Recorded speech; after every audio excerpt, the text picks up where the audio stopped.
Welcome to Luca is a Billionaire, where the only thing I invest in is your answers. In this video, I will explain how to handle credit cards in YNAB. First, add your credit card account to YNAB, just like any other account. Next, enter your current credit card balance accurately. Then, you'll need to assign funds from your budget to cover this initial balance. This ensures YNAB knows exactly how much you owe and helps you start with a clear financial picture. It's a crucial first step for effective credit card management. Once your credit card is set up, budgeting for new spending is straightforward. When you make a purchase using your credit card, YNAB automatically moves the budgeted money from the spending category to your credit card payment category. This means the funds are already reserved for your payment.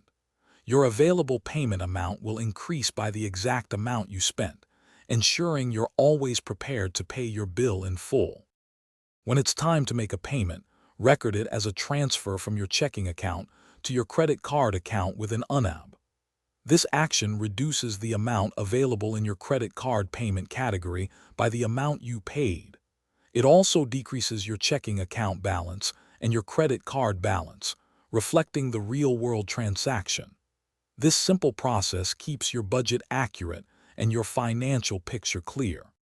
If you have existing credit card debt, you can budget extra money directly to your credit card payment category.